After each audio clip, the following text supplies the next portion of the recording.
Hello students, स्वागत है आप सभी का हमारे यूट्यूब चैनल पर जिसका नाम है सौरभ क्लासेस। आज मैं शोध की कड़ी के क्रम में हाइपोथेसिस, जिसे हम परिकल्पना भी कहते हैं, लेकर उपस्थित हुआ हूँ। तो चलिए शुरू करते हैं और जानते हैं कि क्या होती है परिकल्पना। जब कोई शोधार्थी अथवा इतिहासकार शोध करने जाता है तो उसे अपने शोध के लिए एक विषय का चयन करना पड़ता है। उस विषय के चयन के बाद वह उस विषय से संबंधित एक उपकल्पना या प्राकल्पना तैयार करता है ताकि वह अपने शोध को सही दिशा में ले जा सके। इसी को हम प्राकल्पना या हाइपोथेसिस कहते हैं।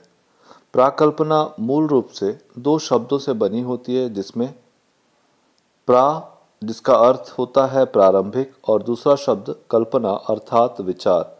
इन दोनों शब्दों से तात्पर्य होता है प्रारंभिक विचार। सामाजिक जीवन या इतिहास से संबंधित जो भी अनुसंधान किए जाते हैं उनकी प्राकल्पना या उपकल्पना एक भी हो सकती है और अनेक भी हो सकती है।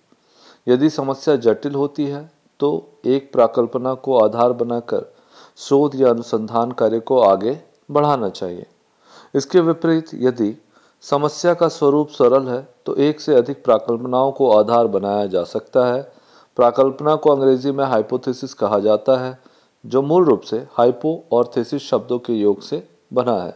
हाइपो शब्द का अर्थ होता है कल्पना या काल्पनिक, और थेसिस का शब्द होता है प्रस्तावना। तो हाइपोथेसिस का शाब्दिक अर्थ हुआ काल्पनिक प्रस्तावना।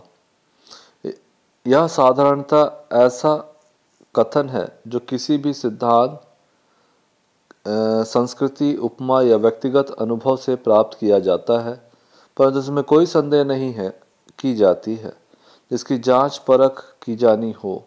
अतः प्राकल्पना से शोध का विषय निर्दिष्ट किया जाता है।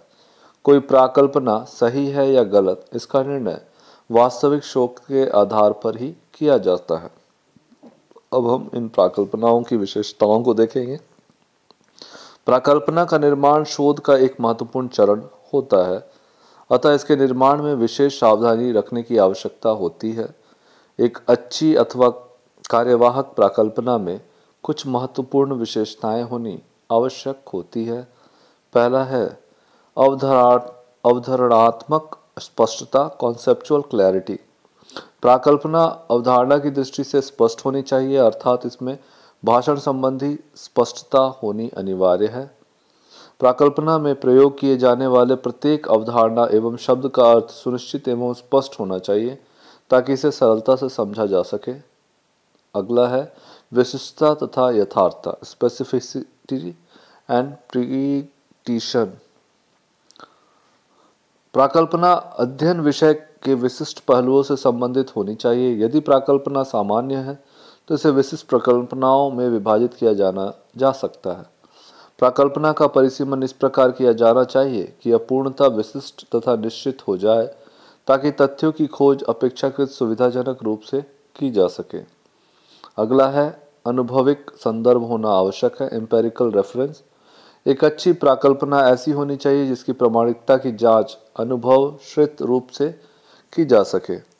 यह आदर्शात्मक नहीं होना चाहिए, क्योंकि आदर्शात्मक निर्णयों को अनिवार्य रूप से अनुभवश्रित विधि द्वारा प्रमाणित नहीं किया जा सकता। वास्तव में यदि प्राकल्पना में अनुभविक सिद्धांत का गुण नहीं हो तो उसे उपकल्पना कहा ही नहीं जा सकता। नेक्स्ट पॉइंट है हमारा सरलता, जिसमें सिंप्लिसिटी। प्राकल्पना का सरल एवं प्रसंग के अनुरूप होना अनिवार्य है, चाहे यह सामान्य व्यक्ति की समझ में न आए। अधिक सरल प्राकल्पनाओं को उपक्रम या उस्तरा कहा गया है तथा इसमें यह अनेक प्रचलित सरल उपकल्पनाएं घातक होती है, इसलिए उनका सरल होना अनिवार्य होता है। अगला पॉइंट है उपलब्ध प्रविधियों से संबंधित होती है।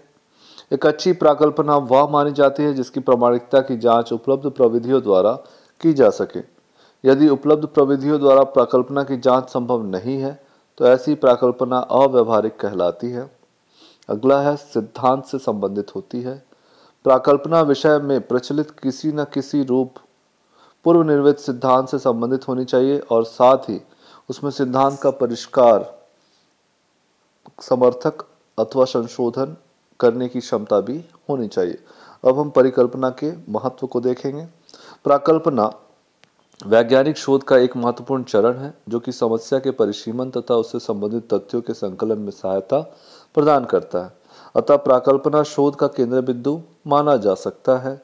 वैज्ञानिक शोधों में प्राकल्पना का महत्व अनेक तथ्यों से स्पष्ट किया जा सकता है। पहला, अध्ययन क्षेत्र को सीमित करता है। शोधकर्ता किसी घटना, इकाई या समस्या का अध्ययन सभी पहलुओं को सामने रखकर नहीं कर सकता।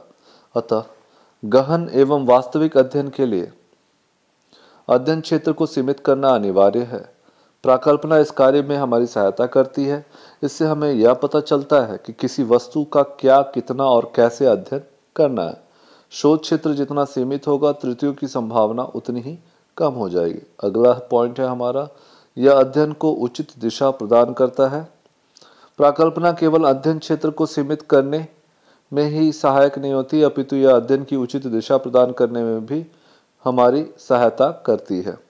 इससे शोधकर्ता व्यर्थ परिश्रम से बच जाता है और व्यय भी कम होता है। तीसरा है अध्ययन का में निश्चितता लाना। प्राकल्पना शोध को सुनिश्चित एवं सुनिश्चित बनाने की में सहायता देता है।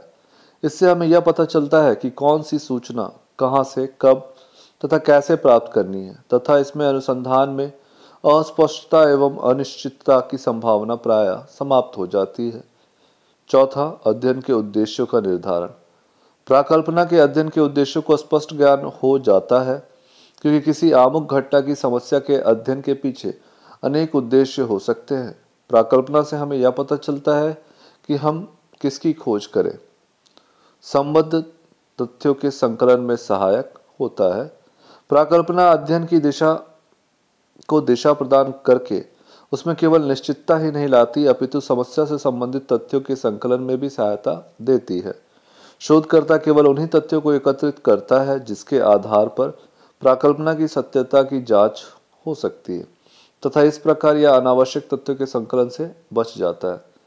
अगला पॉइंट है हमारा, निष्कर्ष निकालने में सहायक। प्राकल्पना द्वारा दो चरों में जिस प्रकार के संबंध का अनुमान लगाया गया है वह शोध द्वारा या तो सत्य प्रमाणित होता है या असत्य। अतः यह निष्कर्ष निकालने वाला तथा यहाँ तक कि समस्याओं के समाधान निकालने में सहायक सिद्ध होता है। अगला है सत्य की खोज करने में सहायक। प्राकल्पना अध्ययन को स्पष्ट एवं निश्चित बनाकर तथा इसे प्रमाणिक आंकड़ों के साथ सत्यता की खोज में सहायता देता है, क्योंकि प्राकल्पना की जांच वास्तविक तथ्यों के आधार पर की जाती है। इस प्रकार से हमारा यह जो टॉपिक है परिकल्पना या उपकल्पना यहीं समाप्त होती है। धन्यवाद।